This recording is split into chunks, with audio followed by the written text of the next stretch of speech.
Here's a story about a group from UE, ready to take on project assignment 2. All of them have one main goal, to pass the bed by 2025 for true. They're learning about sociology, psychology, and EDFA too. Just a few of the foundation courses with focus on education for all. Kevin, Nisha, and Shadika, Jimmy, and Nebel too, fighting to break down the social barriers. A diverse group who came together just for you. The Brainy Bunch, the Brainy Bunch. Inclusive education is a must.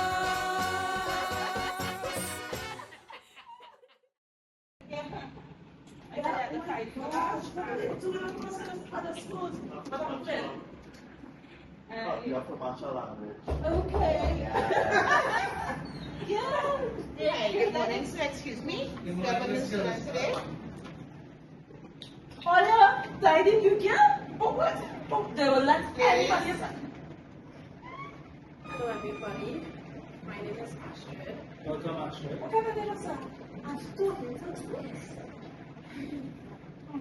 Please have a seat.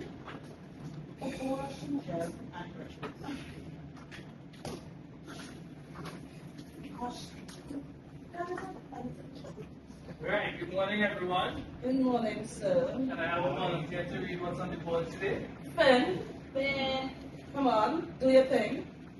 I would like Astrid to read for us today since she is new. Students, put on those phones please.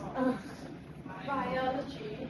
Students will stand in my class to read. Yes, you have to stand. That's how we do things here. What? Oh, what? You're not glad to that? Oh my goodness. For the left and the side of this system. My lord, I am going to have a difficult time today with Oh, God. this Wow. Wow. Wow. I'm going to keep up my class. Hi, I'm Misha, and I'm delighted to represent the Brainy Bunch as we delve into the role stakeholders play in fostering inclusivity within our schools. It is my pleasure to address you today as we strive to create schools where every student, regardless of ability or background, feels valued and supported. We must acknowledge the critical roles of administrators, guidance counselors, and librarians. Each of these stakeholders play a unique part in shaping an inclusive environment. Today, I want to explore how these roles can be enhanced through the principles of health and family life education, psychology, and sociology, and how their collective efforts can drive meaningful change in our schools. Let's start with the administrators, the leaders who set the tone and vision for inclusivity. Administrators work behind the scenes to ensure that our schools enforce anti-discrimination policies, promote inclusive teaching practices, and support the professional development of teachers. But as we all know, this work comes with challenges. In many schools, resource constraints and resistance from staff or parents can make these policies hard to enforce. Infrastructure, like ramps, elevators, or accessible restrooms, is often inadequate, leaving some students feeling excluded. Through HFLE, administrators can focus on embedding values of respect and empathy into their policies. From psychology, we must equip teachers with the tools and training to support diverse learners. And, guided by sociology, we need to engage the entire school community, teachers, parents, and students in open discussion about inclusion. Next, let's consider the guidance counselors, those who work directly with students, providing emotional and academic support. Counselors also foster understanding among the student body through anti-bullying campaigns, peer mentorship programs, and awareness initiatives.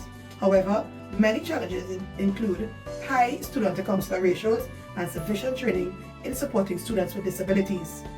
To overcome these obstacles, we turn to psychology to understand individual needs better, HFLE to promote empathy and peer support, and sociology to address the systematic barriers.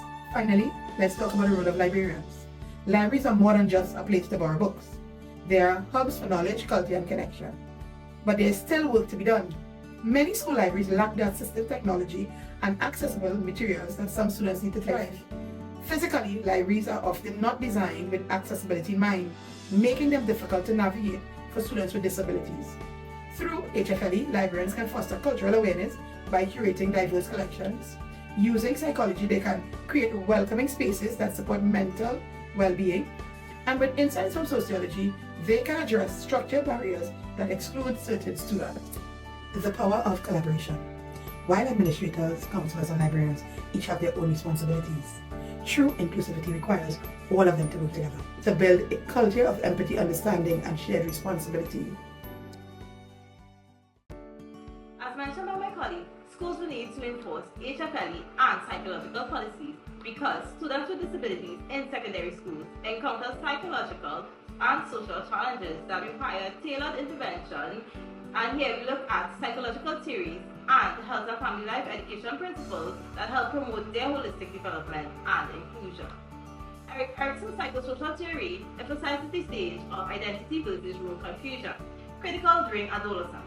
Students with disabilities may face difficulties in forming a clear self-identity, particularly when societal stigma or stereotypes overshadow their abilities. Schools can address this by celebrating diverse talents through inclusive events such as talent shows or exhibitions. Albert Bandura's social learning theory highlights the importance of observational learning and self-efficacy. Students with a learning disability, for instance, might develop higher confidence by observing and interacting with older students who have successfully navigated similar challenges.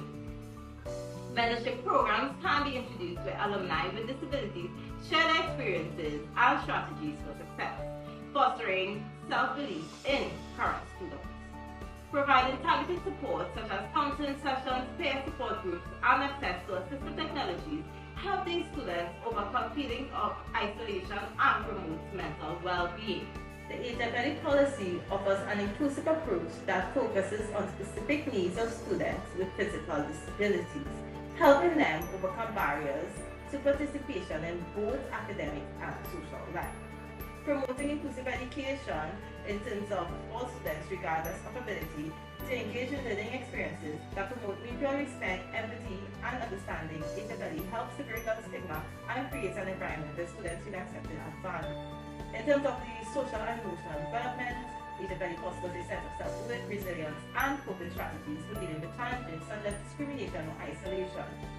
And the curriculum encourages students to embrace diversity, which is important for those with physical disabilities who may face social exclusion. Health and well-being, it promotes good practices in terms of physical activity, nutrition, personal hygiene, and mental health. Right? This can be particularly helpful in managing specific health conditions, promoting adaptive physical activities, and fostering a healthy lifestyle that supports the student's individual needs. In terms of sexual and reproductive health education, EDFA will provide guidance on topics like relationships, consent, and sexual rights in an inclusive manner. This helps physically disabled students gain knowledge and confidence in navigating personal relationships and understanding their own bodies. Other areas that EDFA touch on is civic responsibilities and social inclusion, things like skills for independent living, and collaboration with parents and the community at large.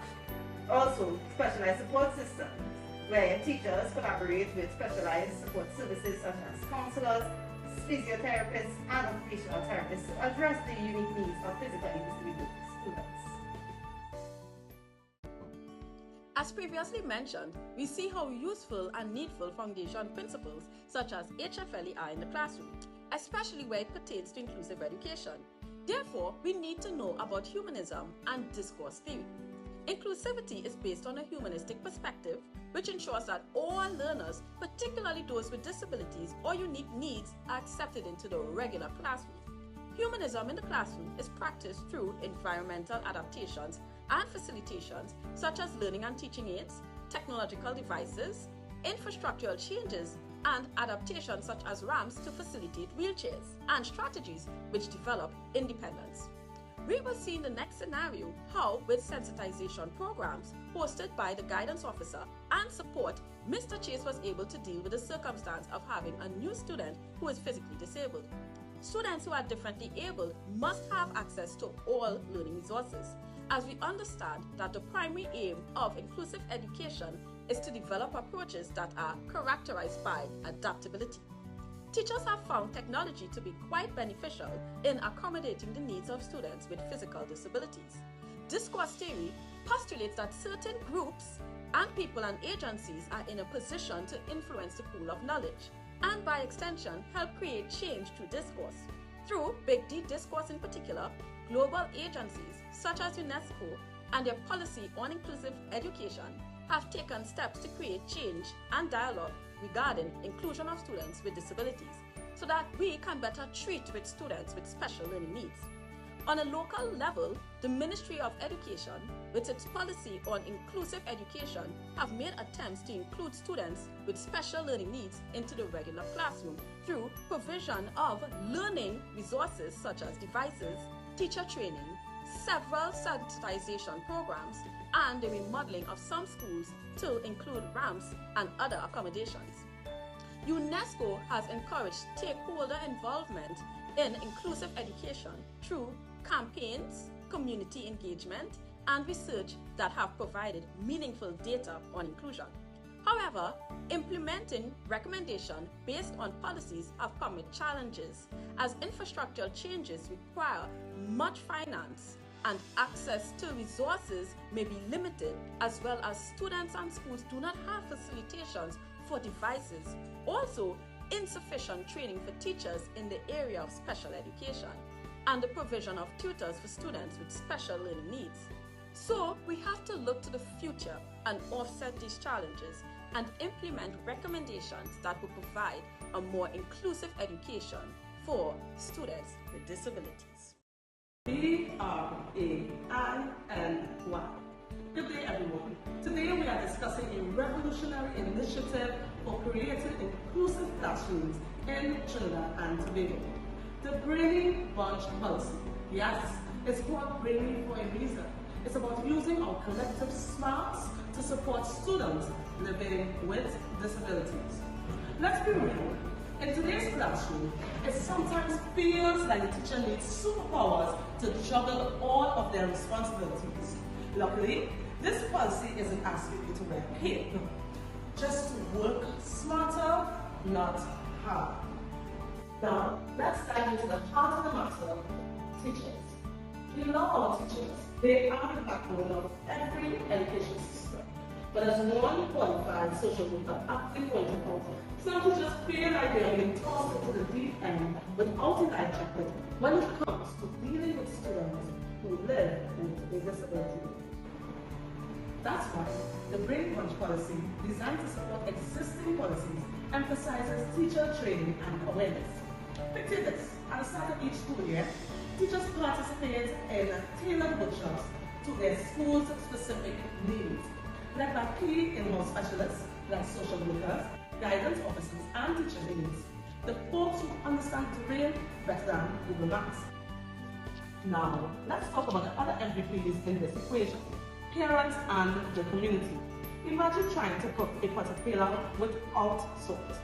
Parents are that key ingredient. In order for inclusive education to succeed, we need their help. The policy recommends regular communication with parents through printed materials, emails, and workshops. For instance, PTA meetings where half the parents show up. Instead, let's transform them into workshops on inclusive best practices at home. The community too has a role to play. Schools can act as bridges connecting parents to programs like the Disability Affairs Unit, which offers technical support and advocacy, as well as organizations like CODO and SEED. To spread the word, schools can install pamphlet holders in strategic spots, and why not host awareness books through school events? Speaking of resources, here are a few highlights. To conclude, the Brainy Bunch policy isn't simply a plan, it's a movement. Together with trained teachers, engaged parents, and a supportive community, we can develop classrooms where every child, despite their abilities, can thrive. Remember, the brain is just like a parachute. It works best when it's open. I'll pass the baton to Kevin, who will tie it all together. Good day everyone, my name is Kevin and I will be continuing from where Ms. April would have left off. With regards to the Brainy Bunch policy, we have devised a number of strategies that we think will be beneficial for disabled students in the classroom. Our first strategy deals with teacher training and awareness. We would like to train our teachers so that they can be better equipped in the classroom to deal with disabled students. We will also like to train our staff so that they can use assistive technologies for a more diversified classroom setting. In this way, both teacher and student will both benefit in the classroom. Our second strategy deals with parent and community involvement. We are going to foster relationships with parents so that they can understand how a disabled child functions in the classroom. And we will also get information from the parents on how a disabled child functions at home. We will also reach out to local community developers like small businesses so that they can help us with certain initiatives that will benefit disabled students in the classroom and the community, so that when they integrate into the wider society, they can become productive members. Our final strategy would be around a feedback loophole that will be established within the community and parents alongside teachers. With this in mind, we would be able to improve our initiatives by getting feedback from these different community members.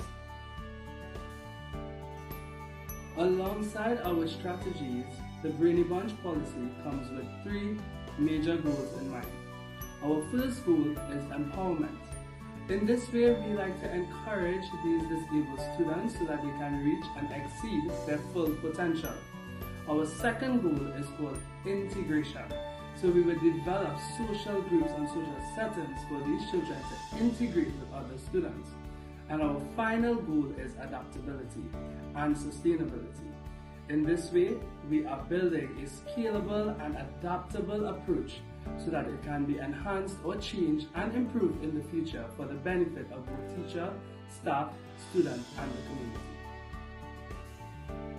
So in conclusion, by adopting the Brainy Bunch policy, schools and educational facilities can now become inclusive educational facilities so that no child, regardless of physical disability, will be left behind, whether it be academically, emotionally, socially, or psychologically. Thank you. Alright, so can we have someone to read on what's on the board for us? Yes, Finn. Go ahead. Okay, I would like Astrid to read for us as she is new. Biology. Alright, Astrid, students will stand in my class and read. Thank you. Let me see. So, does it come in a book map?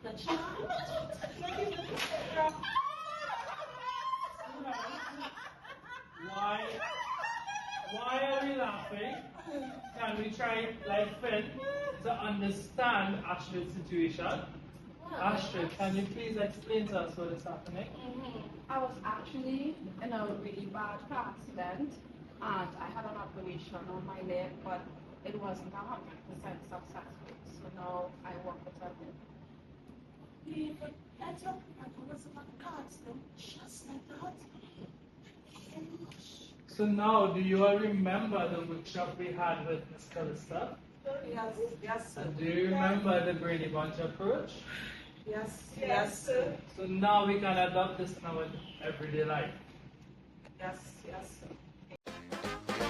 Here's a story about a group from UWI, ready to take on project assignment 2. All of them have one main goal, to pass the bed by 2025 for true. They're learning about sociology, psychology, and EDFA too. Just a few of the foundation courses with focus on education for all. Kevin, Misha, and Shadika, Jimmy.